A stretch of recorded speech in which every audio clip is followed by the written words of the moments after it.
all the other dancers, they bow down to the Kindreds. They love the Kindreds. How much do you abuse your power? Oh, you know he goes full extent. Do you, hey, get me a cup of coffee. Water? You know what? I abuse my power for the dancers, actually. I do that. No, so what do you do? So tell me, how do you swing that big old dick around? My assistant now!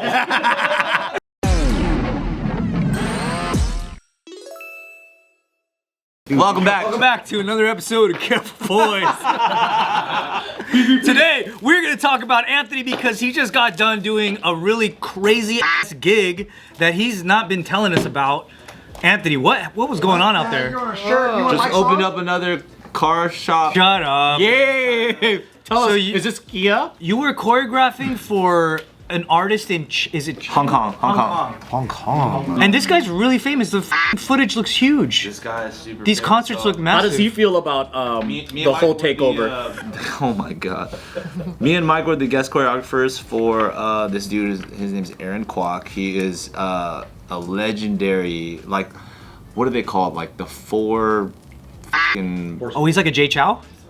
The four basically corners of the galaxy? Four corners of the galaxy, exactly. Four horsemen of the apocalypse. One of the corners of the galaxy is a Hong Kong guy. Four famous Hong Kong pop. So he's like Andy Lau? Okay, like a Jay Chow? Basically, Jackie Chung, Andy Lau, Leon Lai, and Aaron Kwok they're called the Four Heavenly Kings. This is like in the 1990s. Does Hong Jackie Kong Chan era. and Jackie Chan fight a lot about like getting confused and shit and like? I would see how that's a Do you ever get in an argument with Joe Rogan? How about Mo Mitsuhara? I was expecting that. Mo Mitsuhara is my favorite. Okay, so yeah, so they basically dominated like the pop music scene, and like we're also huge in like Hong Kong action films and different movies and stuff. This guy's played like Monkey King like 2-3 times. So they're like the Rat Pack, basically. Yeah, they're huge. How did you end up on that gig? So does that mean he's old? He is definitely not young. So I mean, like a legend, like he a doesn't legend. look that status. old. He looks great. That's how they always are. They just always look great for fucking ever too.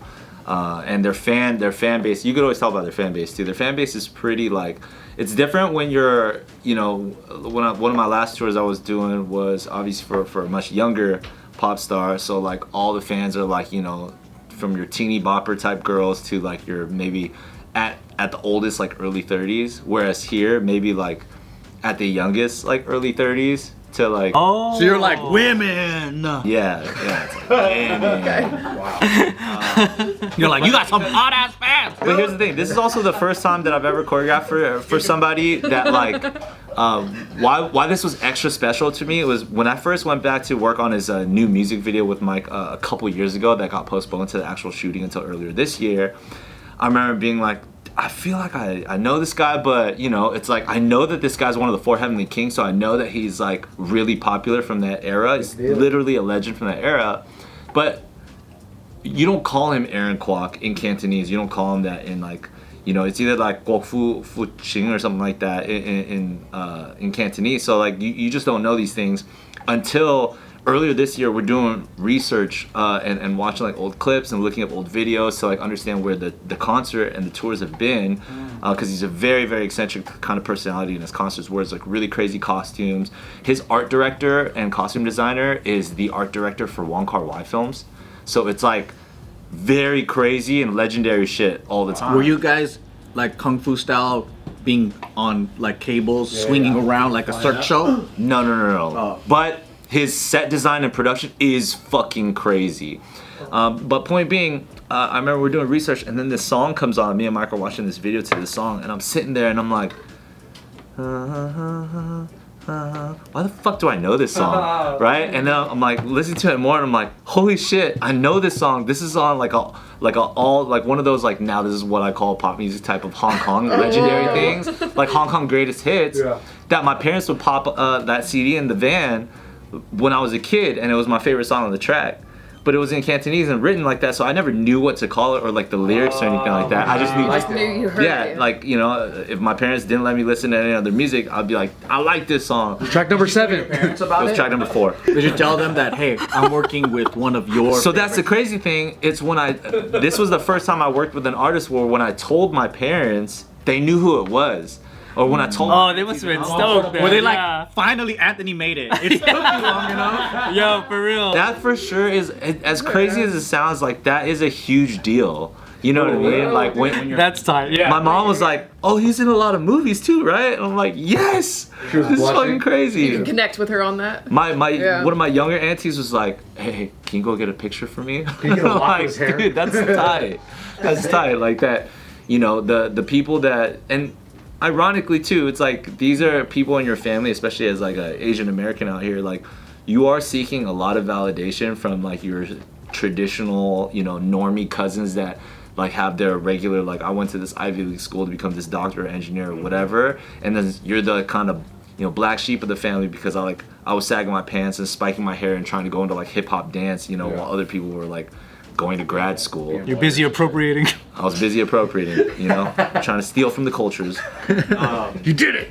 But then suddenly it's like it takes me to where they're a fan of this pop star, this icon, and now you get it. Now you get the level at which like we're fucking around. So how did he choose you though? How'd that happen? And why not me? How come he didn't see But me? like, how did he like come across like what made him? How did he know about you and all this stuff? I think a lot of it always comes down to just like when you like.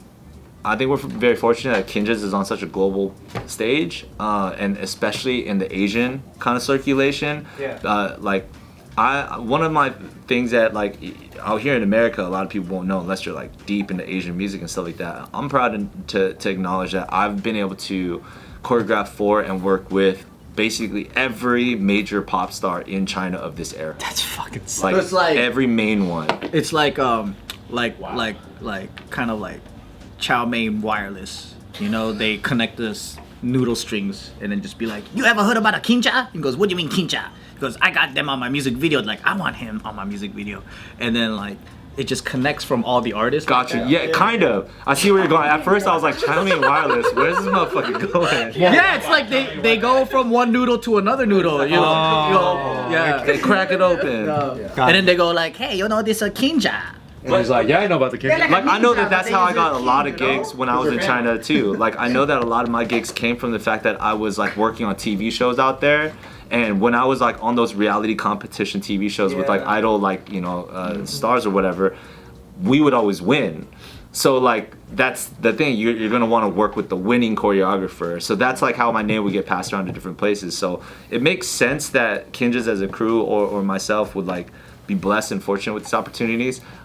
Actually, I think that this particular one, they might have hit up Mike first, and Mike brought me onto that one. So like, Mike did a lot of the core work, and he had to stay out there for like 2 months. There looked like there was a ton of dancers on this gig too. There was a good amount. There was I want to say like 18 or something like that. Wow. No, more. Maybe like 24 dancers. 24. Yeah. Damn. Like 14 boys or something. Any of your own guys? Or is it all? No, all Hong Kong people.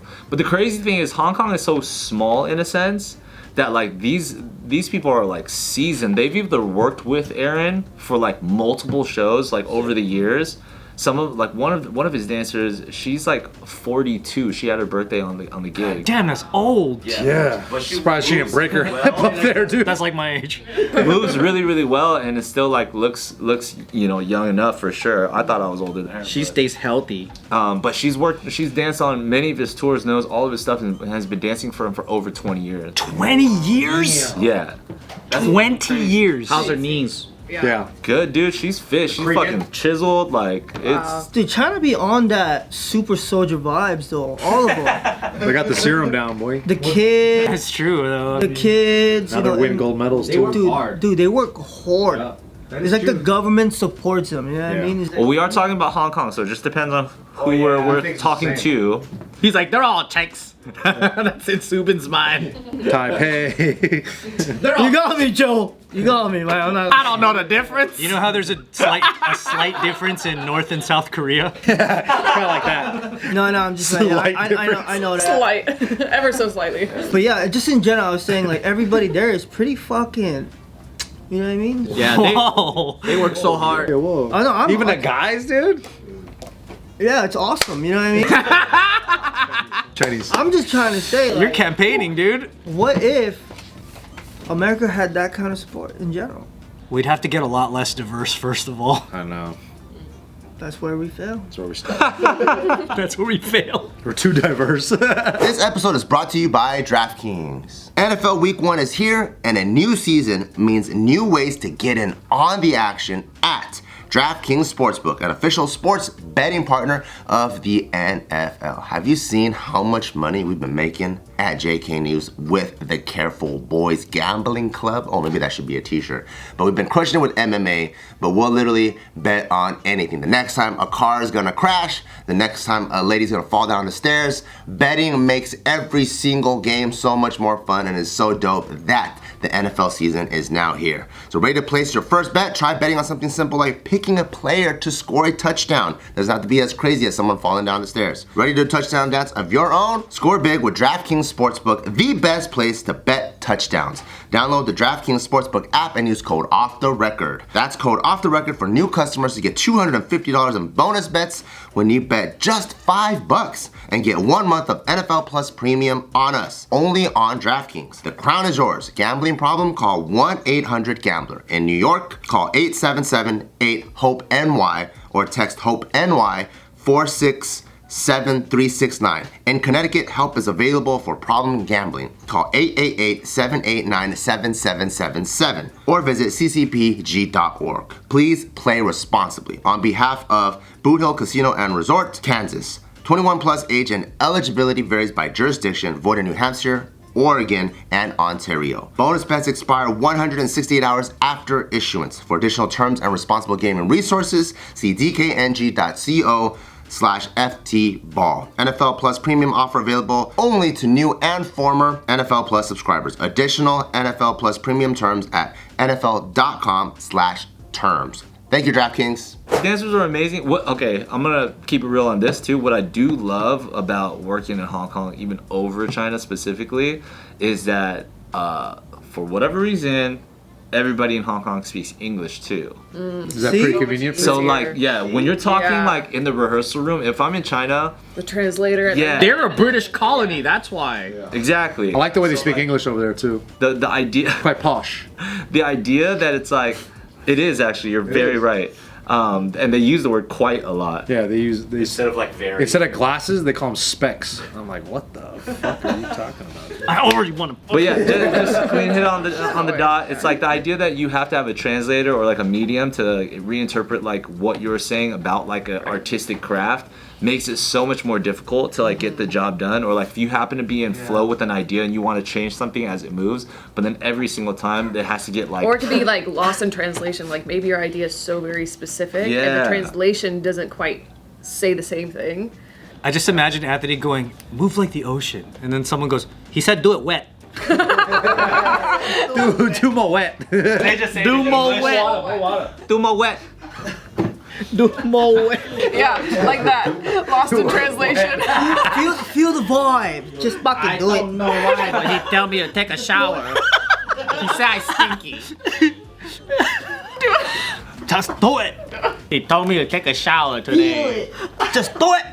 So show us this shirt at the end, at the wrap. They gave you this shirt. They made that of you. Yeah, so first like I had to leave midway because I Because had of to go back this. for because of straight up like that was my last session that I came back. I had just come back from Hong Kong. You guys remember I was jet lagged then because I came back the day before. just came back. I came back from Hong Kong yesterday, So you still haven't been back to your house. so I haven't been home at all. I'm like I literally haven't been back to Vegas.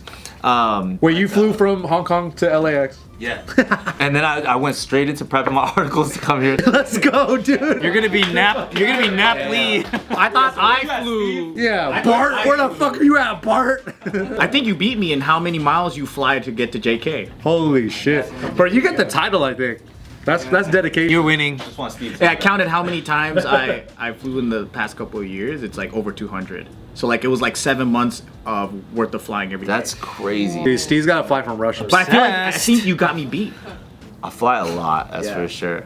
But You have the a thing plane is, fetish. when I so they didn't know I was gonna come back to finish the tour. They just thought that like the first leg that I was a part of, I left and the Mike was just gonna stay to finish it.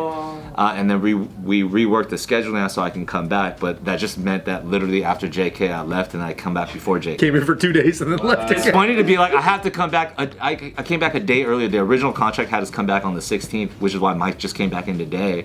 But I said I had to leave on the 15th because I have to go do my YouTube channel. That's sick. Hey, be real though.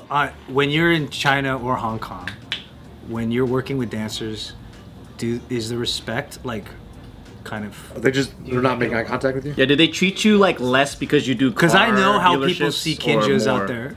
Yeah, I've heard like people talk about kinjas in China. It's really helpful because like it doesn't even start at the dancers. It starts at like the artist. Yeah. The artist is coming in and they're like immediately like. That's fucking cool. And so you know, like the dancers, like they can't give you fucking 1 second of lip. You know what I mean? Like you have a small time to do a job that you don't know how it's gonna go, but you know that this person killed it in the game out here, so you just have to follow. And that's how we always want to be. Even as a dancer working under sick ass choreographers out here, I love when I walk into a room and like and the choreographer, I know who they are, I know how capable they are, I have no idea what they're gonna do with me or my crew, but I just know it's gonna be a sick ass thing, so we just shut the fuck up and we just. I have a question for you. So when you go to work gigs in Hong Kong and you know that all the other dancers, they bow down to the kinjas, they love the kinjas, how much do you abuse your power? Oh, you know he goes full extent. Do you, hey, get me a fucking cup of coffee. Water? Yeah. I heard No cream foam. Dude, I heard every time he's at the car dealership, he's abusing the coffee machine that they have for free. I said fried Hainan chicken. This guy's pooping in the toilet, doesn't even flush. I do, you know what? I abuse my power for the dancers, actually. I do that. No, So what do you do? So tell me, Like, for example, how do you swing that big old dick around? Fuck my assistant now. Because I know that they'll listen to doesn't me partake at all. on basically every job, or like the artist specifically is like really in tune with wanting to like please us in this weird way. That's tight. I abuse the production side to make sure that the dancers get taken care of. Because the thing is that especially in China, they don't have regular union shit out there. They treat him like shit anyway, right? If it's Dude, they like, be you gotta freestyling there- that shit. Yeah, if you gotta either be there for 14 hours every single day, you're getting like a little fucking plate of like rice and a couple pieces of food. You know what I mean? And if you gotta be there 14 days in a row with no breaks, that's the gig. So you Uber With eats also them low turtles pay. and shit? So I will randomly be like, hey, can we get everybody coffee or like boba, or like can we get some like, can we have a day off on this day and maybe can we do it? Hey, they're like, you gotta feed them some nutritious shit. Where the turtles at? Hey, y'all want turtles? No? Ask for No turtles. Sure. I have many times been like, hey, I think we should take a day off with the dancers. Maybe we could take them all out to dinner. And then because like I'm offering to take them out to dinner, then the artist and the production team will be like, oh, it's like, yeah, we'll just take everybody to dinner, and then they pay for That's it. tight. Dang, I want to work on an Anthony Lee production. And then all the dancers like, when is Anthony coming back, man? We want more turtle. I got a hanker for turtle now. Something they can get anytime. Anthony got the good turtle spots. You got the best turtle. Hey, that's how you're gonna keep your name keep coming up. Everyone's gonna be like Anthony. If he works for you, he gives you free turtle lunch. He told me they were passing around a phone to get some Uber Eats, and in the restaurant they wanted, it was nothing but turtle. That was me. Oh, that was you? Yeah, that was me. I was like, They gave us the phone and we were passing around. We're like, what the fuck? When does the turtles end? And the guy was like, it's an all turtle restaurant, idiot. You're like, oh, like, can I get some like chicken or something? There's no sides. It's just different colors. Yeah, I'm sure it's the. Cause he knows about that shit. It's probably the gourmet pick. Yeah, they were looking at it like, oh, lucky you get to fucking eat from the turtle restaurant. It's like, oh, we gotta fucking do steak. But the crazy thing is the fact that you know all the tricks of the trade on how to like not manipulate, but like China's could be so tricky with like getting what you need. The fact that by now you're probably a pro at like how to talk to like people to get them to do shit. For sure. Because everyone's instinct is to not do shit that you need. Oh, so it's like, how do I cheat you? That's the game. Or how do I make it look like it's beneficial to you to do this? Because most of the time it's not. Yeah, like, I don't want to spend money, okay? Don't give them a turtle. Well, when like, or at least when I was out there, like no one does anything unless their superiors that are watching because they don't get credit. 100%. So if you're just alone with a guy that's there, he's just not gonna do shit. That's true. He won't help. Hey, boss, you see this? I'm working so hard. Yeah. Fucking hard, man. Boss walks away, pull out a cigarette. They're like, ah, shit. Plus, it's also the fact that there's no unions. Nobody's really protected if they fuck up helping you out. Oh, yeah. Once you've seen a guy on a 40-foot ladder scoot with his legs across the floor to fix a light, While welding like this, and his eyes are he's just covering. when he's literally scooting Wow. a 40-foot ladder like that. Wow. And like half the people, when it's their turn to take a break, they're just pulling out cardboard pieces of fucking, and they're just taking a nap on like the floor, just dirty and shit. Yeah, my friend, he does productions in a Southeast Asian country. I'm not gonna say which one, but he loves it out there because he's like, they'll work around the fucking clock. You can get shit done quick. I mean, you definitely. And he goes, if motherfuckers get hurt, he's like, so what? We'll find another guy. Dude, they build whole sets overnight. Yeah. It's fucking crazy, yeah. He's like, dude, we'll shoot for 20 hours, whatever the fuck. Damn. And I'm like, But yeah, shout out to the dancers because they didn't know I was coming back.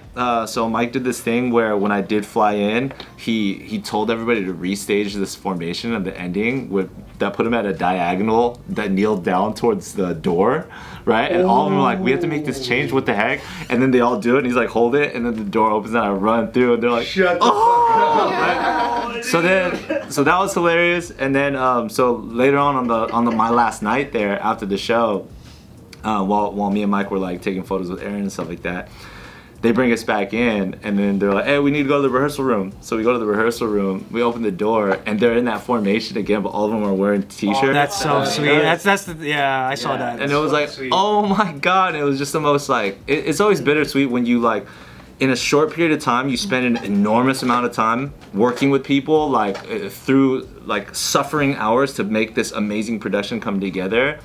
And then when it's over, it's just over. You just bounce to the other side of the world, and it's like that bittersweetness, kind of like to bookend it with something so sweet and sentimental and thoughtful and stuff like that is just, it's always the greatest feeling. That's why I'm so down to quit JK if they just give me more jobs out there. But No, you're not, dude. hey, I come back here just to make sure Steve knows that I dedicate myself deeper. yeah, but there's only so many car lots that can be opened. Where was this job on the scale of like stressful? 1 to 10 for you. To me, this was not a stressful one. To me, this was like everybody is like the production team had their shit together. We were always in like good working conditions. The dancers were great, and like the translations weren't. I mean, I spoke English. Because it's Hong Kong. It seems like you could have abused your power a little bit more on this shoot. The stressful ones, are like the TV shows in China. Concerts and tours to me is like it's you're more in control. The media ones are tricky because you don't know what the fuck the play really is. And TV ones too. Sometimes they're like rewriting that shit overnight. Wow. Dude, you know how much it hurt the fucking show that we did? It was a competition show. At the very end, the most unlikely dude won. And we were like, what fucking happened? And the guy was like, oh, I forgot to tell you guys. Yeah, he paid this the show, so he was supposed to win the whole time. We're like, what the fuck? Piece of rigged. They're like, we just brought your American ass to show that he's a better. Yeah, they were like, we have a deal with his. I guess like he was part of this like temple, like the temple consulate or some shit had like made a deal with the network. They wanted to bring more honor to this like temple he was a part of. See? That's Money. fucking crazy. That's a sick ass move from the temple though. That's fucking lit. Money rules the world, y'all. A-game move. A-game move. Imagine the whole time you're like, But you got paid at a rig event. A lot of people, they don't even get paid. That's true. That's true. You should be thankful. But it could always be worse. It was a deal with Chow Mein Wireless. Chow Mein Wireless. Woo! They speak. The rumors travels fast. They love it. Chow Mein Wireless. Yep.